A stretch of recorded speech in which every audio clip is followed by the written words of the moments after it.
Hi everyone, how are you all doing? I hope you're all doing well. So today's case, it's not a nice one. And this case that we're doing today is pretty infamous, so there is a very good chance that you have heard of it, especially if you are from Canada, because we are going to Canada for today's case. And today's case is one of those cases that ever since I first heard about it, it has haunted me. And I've always wanted to cover this case, so here we are. And today we are going to be covering the murder of Tim McLean. And this case is also known as the Greyhound bus murder. And this case is just shocking beyond belief. One day, Tim McLean was on a Greyhound bus, and probably one of the most shocking murders I've ever heard about happened on the Greyhound bus. And the perpetrator in today's case is a man called Vince Lee. Now, there are some controversies surrounding this case, which we are obviously going to discuss, but this case is also one of those cases where it just doesn't seem real to me. Truly feels like the plotline for a horror movie. And I'm really sorry if you've never heard of this case, because after this video, you will be disturbed. You will never be able to look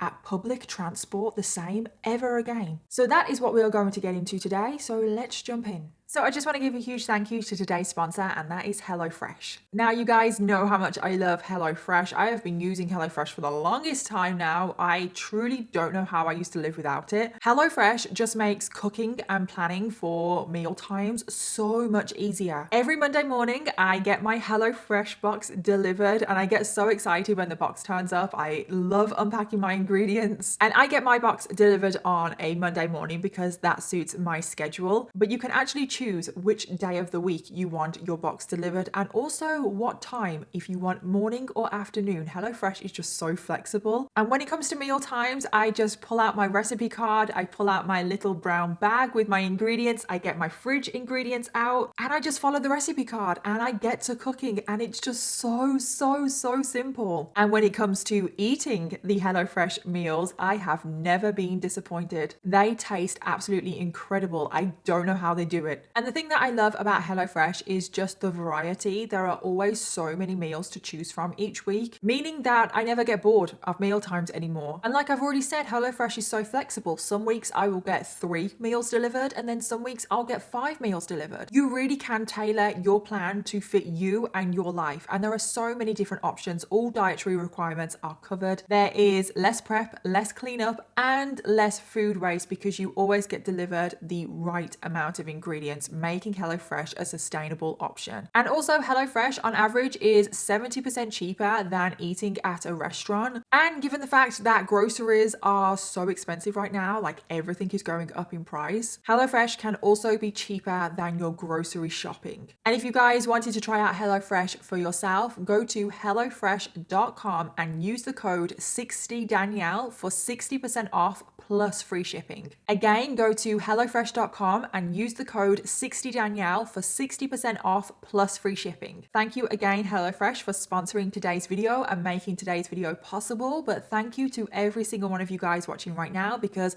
truly without all of you, I wouldn't get opportunities like this. And now let's jump into today's case. Vince Lee was born on the 30th of April 1968, making him a Taurus, and he was born in northeastern China, where he lived with his parents and his 2 siblings. Now, not much is known about Vince's childhood. However, you guys know I like to do my research, and I don't like it when I don't know about people's childhoods. So I managed to do some digging, and I did find out a little bit about his childhood. Not too much, but at least we know some things. So firstly, he was born 1 month premature. And because of this, I think he had like a few illnesses, I'm not sure, but he was described as a sickly child. And he was described as a sickly child up until his teenage years. He was also described as a late bloomer. It's said that he didn't start walking or talking until several years after his peers. Now, I read several years. What does that mean? To me, several means more than 3. So are we talking 4, 5, 6? I don't know. He was also late to start school, which I assume was because he couldn't walk or talk until several years after. And he was also described as very very reclusive. He would spend most of his time on his own. He didn't really have many friends. And finally, on top of all of that, Vince also wet the bed until he was 18 years old, and he had to take medication to help him with this. And that is all we know of his younger childhood, so not that much. And at the age of 18, Vince did go to university. He worked really hard at school, and he had to work twice as hard as his peers to catch up, and he got really good grades. And he graduated university with a degree in computer programming. Following graduating, he did move to Beijing to find some work, and he did end up finding a job as a software engineer. And then a few years later, in 1992, this is when he met his future wife, Anna, who he then married in 1995. So then a few years go by. He's still at his job as a software engineer. He is now married, and it gets to 2001, and Vince is currently 33 years old. And Vince and Anna decide that they want a fresh start. They actually want to emigrate to Canada, which they did. They emigrated to Canada, and of course, this is where the rest of today's case takes place. Now, the couple decide to settle in Winnipeg, and the reason why they decided to settle here was because it was in the middle of Canada. It was geographically in the middle of Canada, which I have looked, and it's technically not, or is it? I don't know. I suppose you could say it's in the middle of Canada if you look at the border between Canada and the US. That is actually the reason why they wanted to move to Winnipeg, and also because rental prices are more affordable in Winnipeg than other cities in Canada. So they both settle down, and everything is going pretty well, apart from the fact that Vince cannot find a job as a software engineer. He was really hoping to use his skills and his degree to get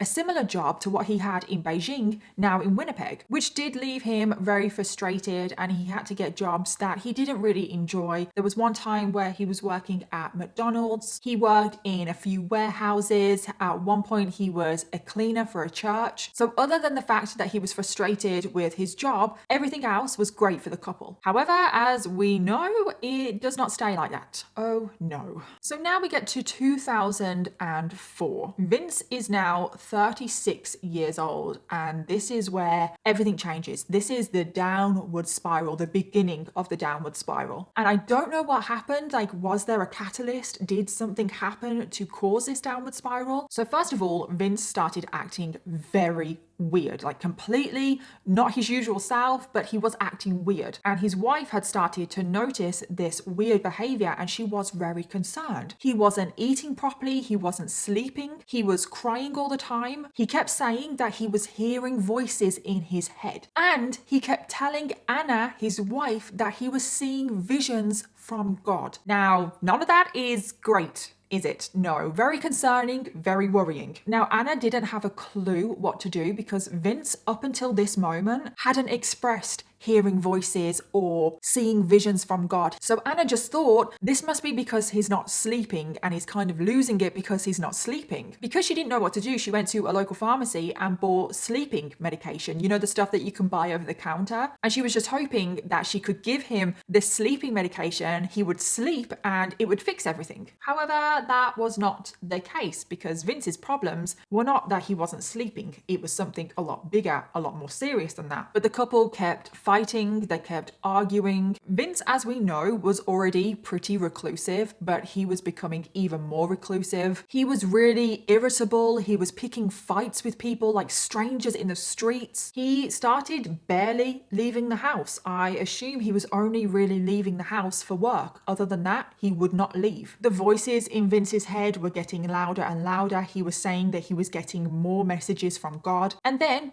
out of the blue, literally random, he decided to sell all of his childhood belongings. And he only ate potatoes. Like, that's literally all that he was eating, potatoes. And people around Vince had no idea what was going on. But that wasn't all, because one day Vince just moved out. And I mean, he just packed up his bags and he moved out of the house. He told Anna that he needed some time alone and he was going to Toronto. I think he told Anna that he was going to Toronto for a job. And Toronto from Winnipeg, I don't know the exact distance, but it's very, very far. But the thing is, Vince didn't actually go to Toronto. Instead, he hid out in a remote city called Thompson, which was like 2,000 miles away from Toronto. Now, the reason why he went to this really remote place was because God told him to. God actually told him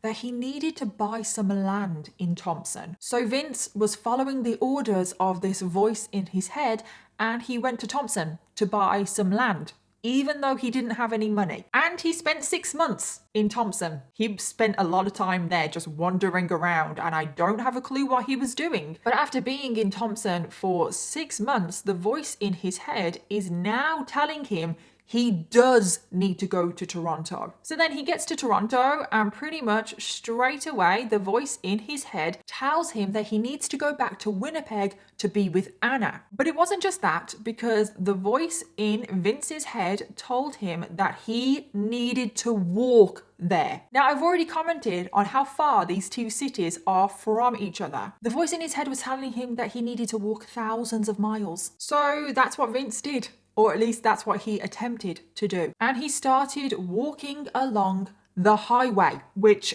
oh my God, we don't call them highways in the UK, we call them motorways. I don't know how I would react if I saw a person walking on the motorway. And he wasn't walking on the highway for too long because the police were called. And when the police picked Vince up, he was just completely delusional. He hadn't eaten or slept for 3 days. And when the police were asking him, where are you going? Why are you walking on the highway? Vince said that he was, quote, following the sun. So because of the strange behavior that Vince was displaying, Vince was taken to hospital. And this next part is very, very important to today's case, because when Vince was in hospital, he was diagnosed with schizophrenia. Now, when he was in hospital, he was prescribed medication, and the doctors told him that if he takes this medication, I don't know what he was prescribed, but the doctors told him if he took this medication, his condition could be managed and it could be treated. And the doctors told him that he must take his medication. But Vince was in denial. He was like, no, I don't have schizophrenia. What are you talking about? So because of this, because Vince was in denial that he didn't have schizophrenia, even though he has just been diagnosed with it, he decided, I don't need medication. I don't need to be on medication. I don't have this mental illness. And it was because of this decision, maybe not solely because of this decision, but this decision is definitely a key part. It was because he decided not to take his medication. This would ultimately lead to devastating consequences. So we now jump forward to 2008. Vince is now 40 years old, and I just want to make it very clear that he was diagnosed with schizophrenia in 2004. 2005. So he has known about his diagnosis for 3 years. And for 3 years, he left his condition untreated. So we are now in 2008. Vince and Anna have now relocated to Edmonton. So Vince is in complete denial this whole time that he has schizophrenia. He's not on medication. And because his condition is left untreated, inevitably, it just got worse. He continued to act very strangely. He would disappear for long periods of time. And I mean like weeks at a time, he would just disappear. He would laugh at inappropriate times in conversations.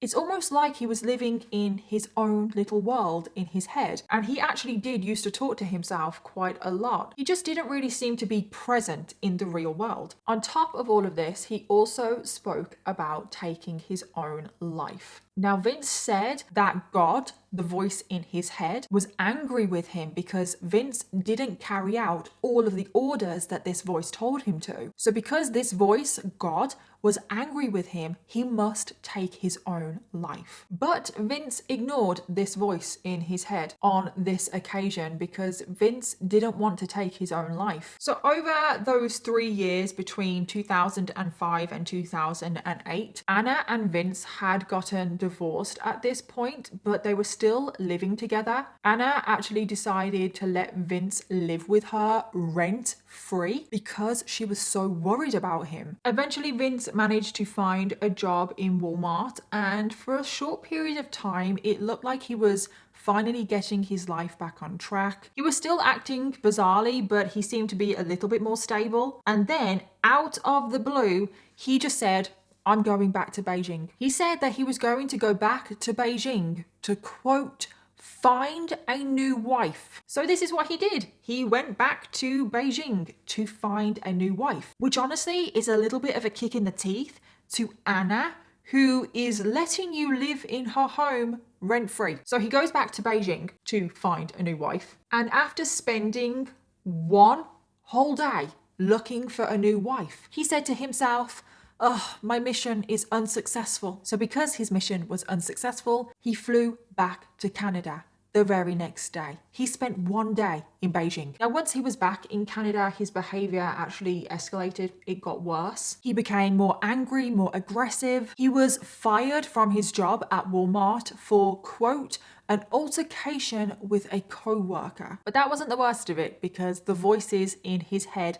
had come back. And this time when they had come back, they were louder. And the voices in Vince's head told him he needed to, quote, protect himself from the evil forces around him. And as a result of these voices telling him that he needed to protect himself, he went out and bought himself a hunting knife. And this exact hunting knife would be used in the most horrific way later on. Now, these voices in his head, there was a common theme to the message that they were telling Vince. They were telling Vince that he needed to protect the world, that he was in danger, that there was aliens around him. So sadly, Vince decided to take action. So in July of 2008, Vince left Anna a note in their home, which said, quote, I'm gone.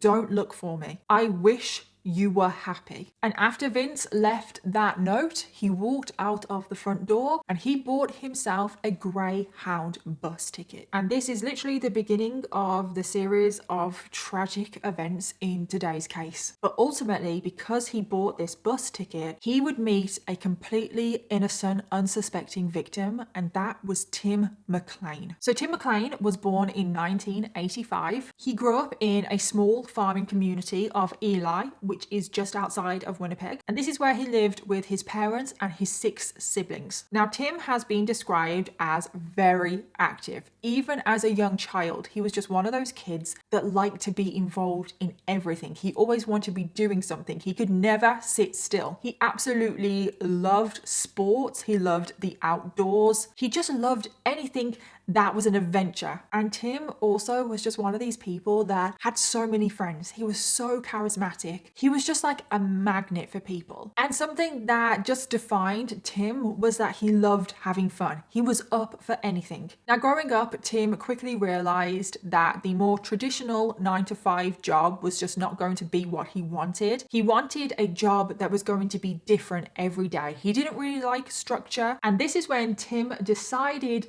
to join the carnival, which is definitely not a job that everyone does. It's definitely unique, but honestly, this job was absolutely perfect for Tim because every day was different and it was always an adventure. And because it was a carnival, it would travel around, which means that he was always traveling and he loved adventures. He loved going to new places. Another thing that Tim loved doing was to make videos and record his experiences working at the carnival. So it's, I don't know what, 8:45? So it's about 5 to 9 in the morning on Wednesday morning. This is Carnival BC. That's what we've come up with the name for this documentary seconds ago. Check it out. They got a little tiny water slide over there. And Tim as well always said that one day he was going to become famous. And given that he was an adventurer, he liked to travel, and he also liked to vlog and make videos about his experiences and his travel, I wouldn't be surprised if Tim had become a travel vlogger, because he definitely had the personality for it, 100%. Well, I'm on the Nanaimo ferry,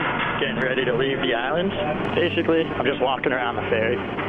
However, at the age of 22, Tim decided that he had had his time in the carnival. He had had all of these amazing experiences and he wanted to move on to the next stage of his life. He decided that maybe he does want a bit of structure now. He wants to maybe settle down, build a future, one day start a family. And Tim decided that he knew the exact place that he wanted to move to, and that was British Columbia. And the carnival was currently in Edmonton. And it was at this point when the carnival was at Edmonton that Tim did decide, right, okay, now is the time. Now is the right time for me to leave. And he decided that he was going to head home to Winnipeg to put his plans in place. Now, all of his friends and his work family were so devastated that he was leaving, but they wanted to give him a leaving present, and they said, we'll pay for your plane ticket, because originally Tim was going to catch a Greyhound bus. But they were like, no, we'll pull the money together and we'll get you a plane ticket. But Tim refused the plane ticket. He was like, no, it's fine. I actually want to catch the bus, because Tim liked to travel. And even though this bus journey was going to be 24 hours, he decided that he wanted to do the bus journey because he wanted to travel. He wanted to look out the window. He wanted to have a little adventure. So Tim makes plans to catch the 11:70 Greyhound bus from Edmonton to Winnipeg just after midnight on the 30th of July. But very sadly, Tim had no idea of what was going to unfold on that Greyhound bus. Okay, so now we have to get back to Vince. And it is just after midnight on the 29th of July. So this is a whole 24 hours before Tim is supposed to be getting on his bus. And it's on the 29th of July that Vince gets on his bus from the depot in Edmonton. He bought himself a ticket using a fake name, Wong Pint, and then he boards the 11:70 bus to Winnipeg, which is the exact same journey that Tim is going to take, but just 24 hours later. So Vince is on his bus, and after being on the bus for about 18 hours, because remember that this bus journey is 24 hours, after being on the bus for 18 hours, he started to hear voices in his head again, telling him to get off the bus. He was in danger and he needed to get off the bus. So as soon as the bus stopped at the next bus stop, which was in Erickson, Vince immediately got off his bus. And as soon as he got off the bus, he realized, there's nothing for me to do here in Erickson. I actually do need to be in Winnipeg. So I need to get back on another 11:70 bus. However, the problem is that there wasn't going to be another bus at the Erickson bus stop for another 24 hours, which is the exact bus that Tim McLean was getting on. But now Vince has to wait at this bus stop for 24 hours. Now Vince started to display some very bizarre behavior when he was waiting at this bus stop. Now, originally when he got off the bus, it was 6 p.m. and because he had to wait a whole 24 hours, a normal person would think, okay, I need to find somewhere to stay. They would go off and find a hotel or just somewhere to sleep, but not Vince. Oh no. He just sat there at the bus stop, not moving, with his eyes wide open and just staring in front of him. And I do mean that he just didn't move. He just sat there, eyes wide open. Secondly, when he eventually does get to the next morning, Vince decides that he needs to sell all of his possessions. So that is literally what he does. He starts selling all of his belongings to anyone that he can come across at the bus stop. Now, currently he only had a couple of bags of luggage and a laptop, so he didn't exactly have much. He even at one point put his laptop down on the sidewalk with a sign on the laptop saying, for sale, $600. Now, a 15-year-old passed Vince and his laptop for sale, and he says to Vince that he doesn't have $600, he only has $60 on him. And the 15-year-old was like, can I buy the laptop for $60? Clearly messing around, because who in their right mind would think that they would actually be able to buy a laptop for $60? And I just want to point out that this laptop was brand new. But Vince was like, yeah, go ahead.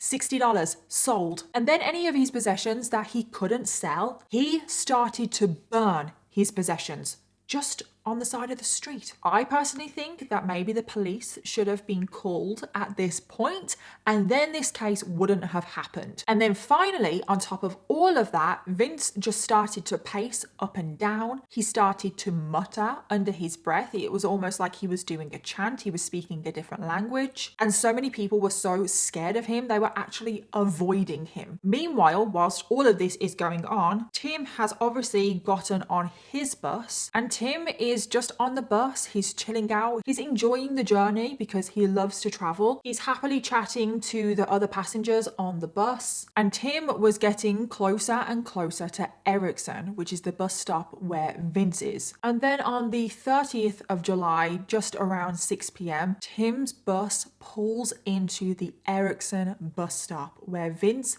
Lee is sat there waiting. And Vince steps on the bus and things are about to take a terrible turn. So Vince climbs on board and this bus is pretty full. It's not at maximum capacity, but there are 36 other people on this bus. And most of the passengers, they've already been on this bus for about 18 hours. Most of them are very tired. A lot of them are sleeping. And Vince takes a seat at the front of the bus. Now, initially, Vince is minding his own business. He's not really bothering anybody at this moment. And then at some point, approximately an hour after Vince got on the bus pulls over for another stop. Vince and the rest of the passengers get off, they stretch their legs, they use the toilet, some of them have a cigarette. And then after the break, all the passengers climb back on the bus. Now, what is normal for journeys like this when you are on a particular bus or train for a very long period of time, everyone will sit back in their seat that they've been sitting on the whole journey. But this is not what Vince did. Instead, when Vince gets on the bus, I'm pretty sure he is the last one to get on the bus, he walks down the middle aisle and he looks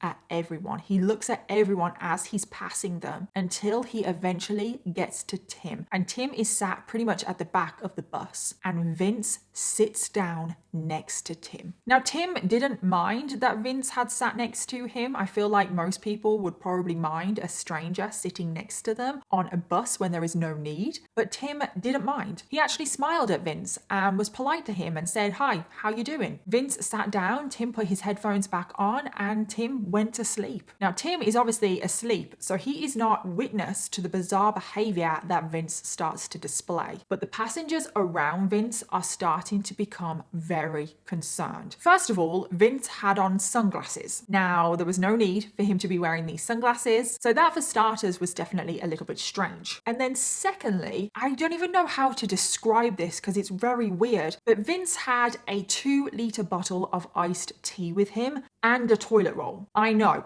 very bizarre things, especially because he has no other possessions. It's very bizarre. Now, he would not let go of this toilet roll. And when he drank out of this 2-liter bottle of iced tea, he placed the toilet roll underneath his chin, to secure it in. And then he would drink out of the 2-liter bottle of iced tea, with the toilet roll there. And then he started muttering under his breath again in a different language. And other passengers really were getting a bad feeling about this situation. They had that gut feeling that just something wasn't right and something was about to happen. And they had that feeling for good reason, because Vince was actually losing control. He was still having voices in his head. He said that the voice was from God, and this voice was getting louder and louder. The voice started telling Vince in that moment that he was in imminent danger, and that the man, Tim, sat next to him, was a demon, that he was an alien, and this man was going to harm Vince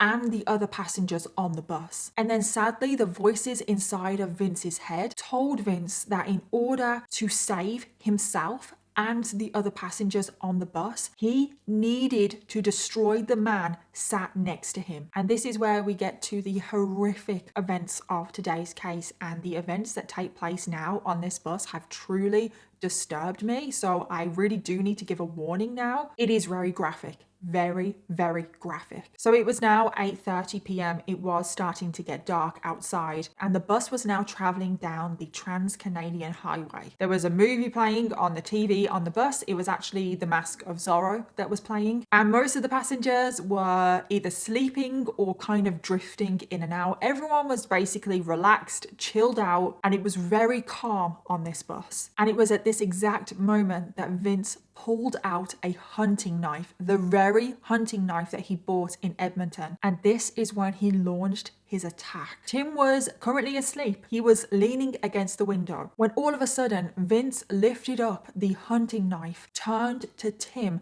and plunged the knife into Tim's neck. Tim woke up, obviously, and he let out what has been described as the most blood-curdling scream you have ever heard. It has been described as something between a howling dog and a screaming, crying baby. But this sound, this scream, it didn't faze Vince. He actually just took the knife out of Tim's neck and plunged it in again. The first person to realize what was going on was a 26-year-old man sat in the row in front of Vince and Tim, who was a man named Garnet. He had served 5 years in the Canadian military, and he turned around and saw what Vince was doing, and he shouted, a knife, get off the bus, get off the bus. And of course, this created even more chaos. The bus driver was alerted, they immediately pulled the bus over, and there was a scramble to get off this bus. It was complete mayhem. Everyone was trampling over each other, pushing each other out of the way. There was an elderly woman pushed to the floor. People were genuinely scared for their lives that there was this man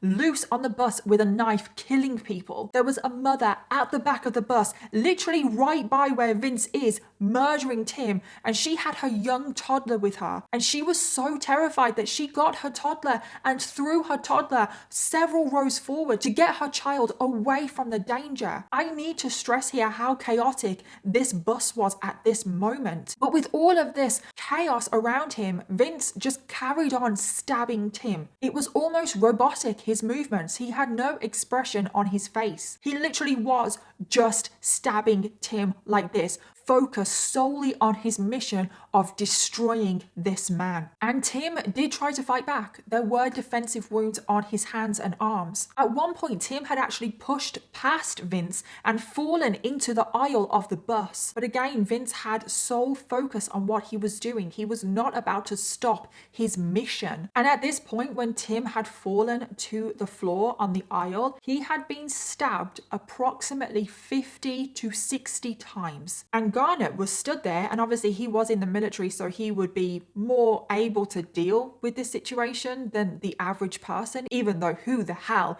is able to deal with a situation like that, was thinking to himself, I need to do something. I have to do something. I cannot just let this man kill this other man. He asked another man that was nearby if he could help him detain Vince, but the other man was so scared that he just ran off the bus. Everyone at this point had fled the bus, including the bus driver. It was only Vince, Tim, and Garnet on this bus. There was blood spurting everywhere. The whole floor on the bus was covered in blood, and Tim was screaming the whole time. And Garnet was thinking to himself, how can I save this man? How can I stop this man stabbing Tim? But then Tim fell completely silent. His screams had stopped. And in that moment, Garnet knew that Tim had lost his life. And that murder is absolutely horrific. I cannot believe that that happened. It gets worse. It gets so much worse. To think of what Tim was feeling and going through in those final moments. That was such a brutal attack. Like I said, he had been stabbed 50 or 60 times, and that wasn't even the end of the attack. So I don't even know how many times Tim was actually stabbed. And it is terrifying what he went through. He was just asleep, and then the next moment he is being murdered. Even after Tim had lost his life, Vince continued to stab Tim's body. At this point as well, Garnet had run off the bus because he knew that there was nothing he could do for Tim now, and he needed to save himself. When Garnet had exited the bus, the rest of the passengers were just there on the side of the road. And again, it was chaos. People were crying, people were screaming and shouting, there was people throwing up. And then all of a sudden, a truck that was driving on the highway had seen that there was commotion going on at the side of the road and pulled over to see what was going on and could they help. So the truck driver was 28-year-old Chris. And honestly, Chris and Garnet and even the bus driver, they are all heroes. Garnet rushes up to Chris and asks him, does he have any weapons in his truck? Chris goes back to his truck. He arms himself with a crowbar. He gives a hammer to Garnet, and the two men decide to go back on the bus to try and disable Vince. So when Chris and Garnet go back onto the bus,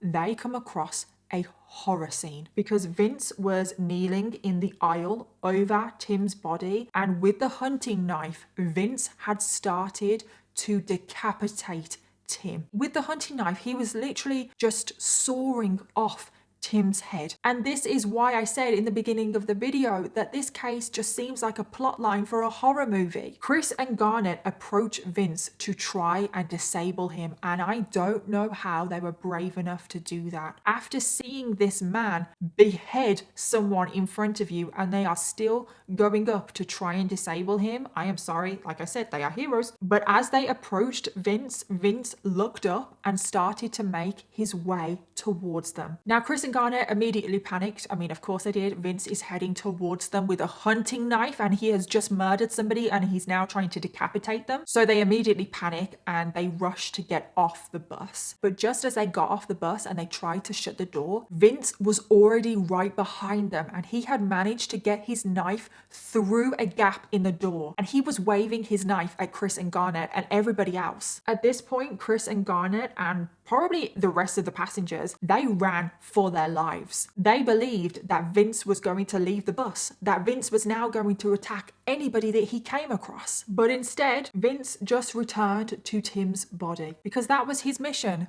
destroy Tim. So when Vince had moved away from the door, the bus driver had managed to shut the door so Vince couldn't get off the bus. The bus driver also disabled the bus somehow to make sure that Vince couldn't drive off in the bus. So now Vince was locked in the bus with Tim's body. And then moments later, one of the most horrific things happened because Vince had successfully decapitated Tim, and Vince walked to the front of the bus holding Tim's head. He then held up Tim's head to show the rest of the passengers. He was holding up Tim's head like he was proud of what he had done. And then he dropped Tim's head like it was nothing. And everyone that was witness to this was just in complete, utter disbelief. They were truly sickened by what they had just seen. And at this very moment, the police arrived. Now you would think, the police are here. This is going to be all over. But you would be wrong because the police,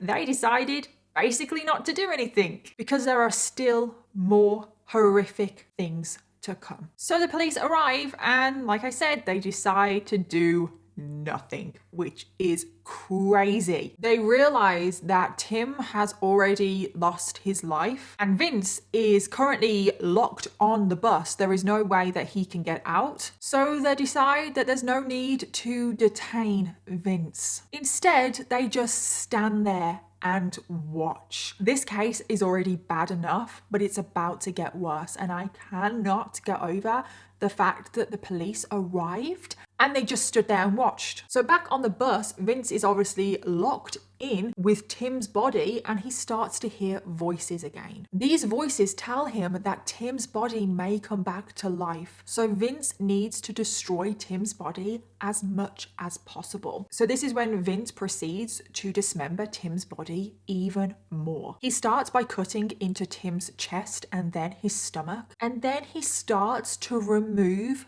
Tim's organs. He removes Tim's heart, his lungs, his liver, his intestines. And as he is doing this, every so often, Vince will stand up and show the different organs to the police and the passengers just watching outside. And then occasionally he would also lick the blood off of his fingers. I cannot get over the fact that the police are just stood there and they are watching this. Badger appears to be a 6 foot tall Asian male, short dark hair, black t-shirt, armed with a knife right now, and a pair of scissors, and he's defiling the body at the front of the bus as we speak. I understand that their priority is to protect the public. They need to protect the passengers outside. I get it, okay? I realize that Tim, unfortunately, has already lost his life. However, how can you stand there as a police officer and let Vince dismember Tim's body even more? But that's not even the worst of it. Oh no. Because now Vince returns to Tim's body and he starts to hack away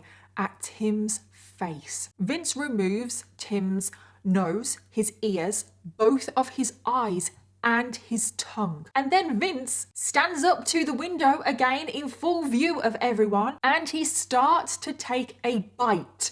Yes, you heard that right. A bite out of Tim's heart in full view of everyone. Everyone can see this. Vince is now cannibalizing Tim's body. And the police still took no action. It's baffling. Badger's at the back of the bus, hacking off pieces and eating it. And the passengers that were on the bus were also baffled by the lack of action by the police. Passengers thought that the police would storm onto the bus, detain Vince, use maybe tear gas, and things went on like this for hours. I just cannot believe this happened. I know I've already said that a million times. I know I'm a broken record, but I cannot believe that the police just watched this all happen and they didn't do anything. But finally, at 1:30 a.m., which is 4 hours after the police arrived, that's how long this standoff lasted for. Vince had finally decided that his mission on the bus was over. It was complete. And he broke a window on the bus and jumped out and tried to make a run for it. Now, the police did detain him straight away. He didn't get away. And they were able to disarm him and arrest him. But that wasn't all, because when the police searched Vince for any more weapons, they looked inside of his pockets and there were various body parts of Tim in Vince's pockets, including his nose, his ears, and his tongue. And when the police finally got on the bus and searched it, of course it was an absolute horror scene. There was actually none of Tim's body completely intact. There was so many body parts just thrown around the bus. There was blood absolutely everywhere, more blood than anybody would ever see ever. And some of Tim's body parts had been collected and put into plastic bags. And as the police were searching through the crime scene, they found Tim's heart, but a third of it was missing. Tim's eyeballs were also missing, and it is thought that Vince had eaten a third of Tim's heart and also both of his eyeballs, which is absolutely horrific. I don't know why I feel like the fact that he ate Tim's eyes is just the worst, because the eyes are the window to the soul, aren't they? They are such a huge part of the person. So following Vince's arrest, he was taken to a hospital because he had sustained many injuries in this attack. And then following the treatment at the hospital, Vince was not held in custody. Instead, he was transferred to a psychiatric facility so they could assess his mental state. The passengers on the Greyhound bus were taken to a police station immediately for questioning. After questioning, they were put up in a hotel. They were also bought a change of clothes because they were not allowed to access their luggage on the Greyhound bus, because obviously the Greyhound bus is a crime scene. And then finally, after 24 hours, the passengers were released and they were able to get on a different Greyhound bus and they were able to carry on their journey. Now, meanwhile, the story of the murder had broke on the news. However, the identity of the victim was still not released because the police hadn't contacted Tim's parents yet. Everyone was talking about what had happened on this Greyhound bus, including Tim's parents. Tim's mom, Carol, she was working in a care home and she was watching the news when she was working. And on her breaks, she was talking about this case with others at the care home, not knowing that the unidentified victim was her own son. At the care home as well, when it was dinner time, they sat down to say grace and they prayed for the victim's family, not knowing that that was her. She also said to herself, "Thank God it's not my son. And then the news was broken to Tim's family that the victim was indeed their son. And I just can't even imagine the anguish that they must have been in. So now going back to Vince at the psychiatric facility, a whole week had passed now. And it was found that Vince was incredibly sleep deprived. And obviously they knew he had schizophrenia. And they said that his schizophrenia was about as bad as it can get. So he was given a lot of rest and medication, and finally he was in a state where he could be interviewed. So he was first interviewed by a forensic psychiatrist, and he said quite a lot of things he did, but a few of the things he said were, quote, "I am the evil son of God. God chose me as the killer, and he chose Tim McLean as the victim. God controls all people for his own reasons." Following this, Vince asked if he was going to be executed. Vince said that he deserved to die for his actions. Following this interview, Vince continued to receive treatment, and over the next few months, he was interviewed by that forensic psychiatrist 19 times. And then finally, on March the 3rd, 2009, 9 months after the murder, Vince Lee finally went to trial. Vince's defense team immediately set out the defense that he couldn't be held criminally responsible because of his schizophrenia, that he wasn't in a sane state of mind at the time of the murder. The psychiatrist that was interviewing him testified that they also didn't think that Vince could be held criminally responsible because at the time of the murder, his schizophrenia was so bad that he wasn't in control of his own actions. And after 2 days,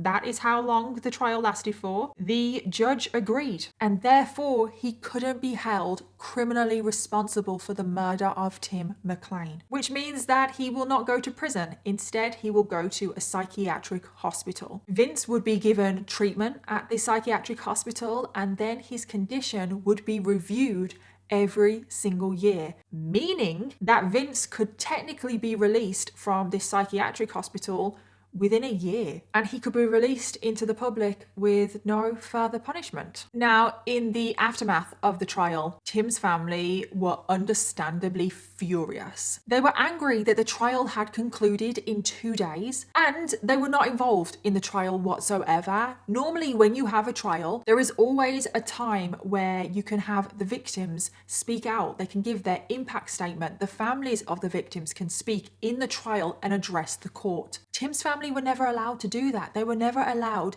to address the person that killed their son. Tim's family strongly believed that he should be held responsible for what he has done. And after the trial, they actually petitioned to change the law. They wanted the law to change that if a person has been found not criminally responsible and they've taken a life, they wanted that person to serve at least some sort of prison sentence after their treatment, which I kind of agree. But not just that, Tim's family filed a civil suit against the Canadian police because they didn't do anything for their son. They were horrified at how the police just abandoned their son. They had just left him to be dismembered and cannibalized. And one of the hardest things that Tim's family had to deal with is that they never got Tim's body. And it's because Tim's body was left in such a bad state that there was no body to return to them. And this is what I mean. The police should have done something. Yes, they couldn't save Tim's life, but they could have saved his body. And Tim is obviously the main victim in today's story, but he is not the only victim, because the passengers on the bus have been absolutely traumatized by what they have seen. The truck driver, Chris, he was never able to go back to work as a truck driver. He had to switch jobs, and because of this case, he doesn't like to be in large crowds. Another man that was on the bus, he was a student at the time of the murder, and he was doing pretty well. But after the murders, he was never able to go back to his studies. He was barely able to get through classes. And he also went from a really friendly, outgoing person to now an anxious, withdrawn person. Other passengers have suffered from nightmares, others have PTSD. Some of them have turned to alcohol and substances to cope, which has led to addictions. 2 other passengers filed a civil suit against Vince, the Greyhound bus company, and the Canadian government seeking compensation for being exposed to the murder and the beheading, and also saying that there should be stronger security on these buses. But that lawsuit failed. And finally, one other woman had her child taken away from her at birth because she suffered from PTSD, and doctors feared that because her PTSD was so severe, she wouldn't be able to care for her child. There are so many lives that have been destroyed because of this case. And finally, there is one more shocking thing that we need to talk about, and that is where we get to the controversial bit about this case. And that is in 2016, so just 8 years after the murder, Vince Lee was released.